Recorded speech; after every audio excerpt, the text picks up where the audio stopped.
Baik, pada paparan kali ini saya akan membahas mengenai bagaimana tahap-tahapan yang harus dilakukan ketika Anda ingin mengembangkan satu instrumen pengukuran yang baru. Baru di sini artinya eh, penelitian-penelitian sebelumnya belum ada yang mengembangkan instrumen tersebut, atau misalnya belum cukup baik alat ukur yang sudah ada, sehingga Anda memutuskan untuk kemudian saya perlu kembangkan instrumen pengukuran yang baru dengan validitas dan reliabilitas yang baik. Nah, di sini saya ambil referensi dari Churchill tahun 1979. Churchill menyampaikan paparan mengenai bagaimana mengembangkan instrumen pengukuran di konteks marketing. Tapi saya yakin bahwa tahap-tahapan ini juga relevan kalau Anda terapkan di konteks yang lain.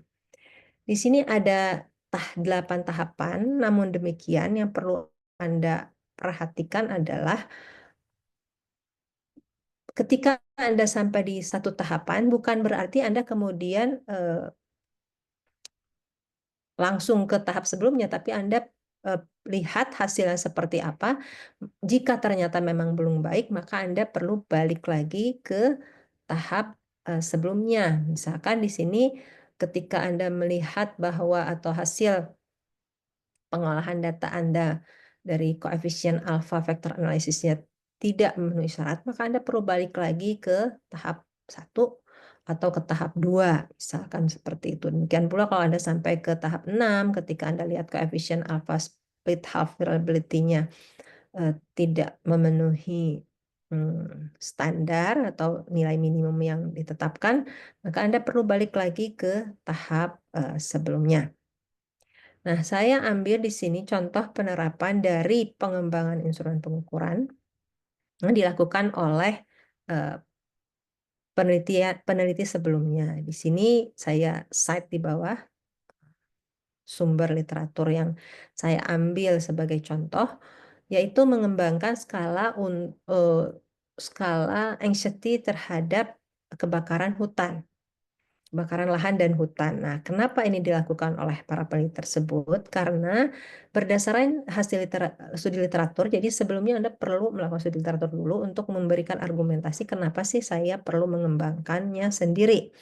Karena kalau sudah ada akan lebih baik, apalagi kalau sudah reliable, sudah valid pengukur sebelumnya, seperti misalnya kepuasan pelanggan, kemudian sikap, itu alat-alat ukur yang sudah banyak dikembangkan, sudah punya validitas dan reliabilitas yang baik. Anda tentu perlu hanya mengadopsinya saja menggunakan instrumen pengukuran tersebut. Tapi kalau ternyata penelitian Anda membutuhkan instrumen pengukuran yang belum ada saat ini, misalkan dalam contoh ini adalah kenapa dikembangkan, karena alat ukur baru, alat ukur baru karena berdasarkan studi literatur, instrumen-instrumen yang sudah ada itu tidak dapat memenuhi kebutuhan peneliti untuk memperoleh informasi yang diinginkan yang sesuai dengan tujuan penelitiannya.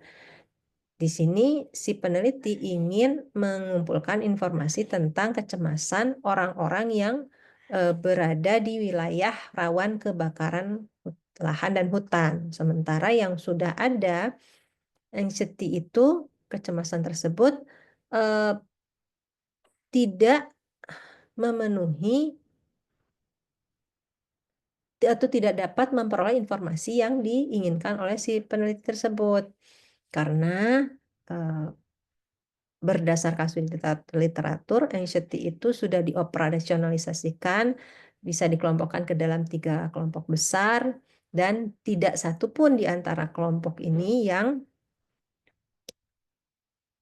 memenuhi kebutuhan si peneliti. Maka dikembangkanlah satu alat ukur anxiety over land and forest fire. Nah, di sini si peneliti melakukan 3 tahapan besar, di mana masing-masing terdiri dari 2 tahap. Yang perlu dilihat di sini bahwa tahap pertama didahului dengan qualitative research dengan interview terhadap 10 partisipan yang berada di lokasi dekat dengan kebakaran lahan dan hutan. Kemudian dilanjutkan dengan jadi hasil dari thematic analysis ini, hasil interview tadi diolah dengan thematic analysis, kemudian dikonfirmasi, dicocokkan dengan diperkaya dengan literatur review. Setelah itu, setelah Anda memperoleh berbagai faktor, yang ada pernyataan yang merangkum beberapa pernyataan yang merangkum hasil interview dan literatur review tadi, maka kemudian pernyataan-pernyataan tadi diserahkan kepada expert untuk dilakukan face validity. Nah, di sini expert ini akan kemudian memberikan pertimbangan mana yang layak untuk dilanjutkan ke tahap selanjutnya, mana yang sebaiknya diperkaya atau dimodifikasi, mana yang kemudian sebaiknya tidak diteruskan ke tahap selanjutnya berdasarkan judgement dari para pakar ini. Nah, kemudian baru dilakukan exploratory factor analysis. Tujuannya apa? Untuk memperoleh pengelompokan faktornya. Jadi misalkan ada katakanlah 50 pernyataan awalnya, kemudian itu diuji dengan exploratory factor analysis sehingga kemudian 50 pernyataan tadi mengelompok sedemikian rupa menjadi ke beberapa faktor dengan memperhatikan faktor loadingnya. Nah, itu Anda perlu pelajari sendiri ya. Nah, setelah itu baru dilakukan, ini biasanya menggunakan SPSS ya, softwarenya yang tahap 1B ini, baru kemudian dilakukan confirmatory factor analysis dengan structural equation modeling. Setelah itu, untuk menguji apakah berlaku di populasi lain, maka dilakukan lagi confirmatory factor analysis pada populasi yang berbeda.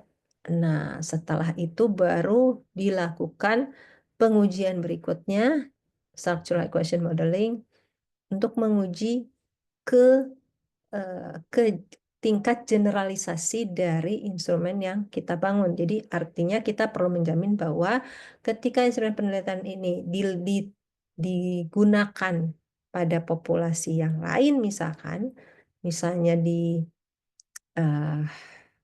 misalkan katakanlah di Malaysia misalkan, apakah akan menghasilkan validitas dan reliabilitas yang tinggi juga. Nah, itu perlu diuji. Nah, baru kemudian terakhir kita uji dengan hubungan antara anxiety tadi dengan konstruk-konstruk yang menurut literatur memiliki hubungan dengan anxiety. Nah, di sini dianalisis juga dengan menggunakan structural equation modeling. Nah, ini adalah contoh tahapan yang ditempuh oleh seorang peneliti ketika si peneliti tersebut tidak menemukan instrumen pengukuran yang sesuai dengan kebutuhan dan tujuan penelitiannya.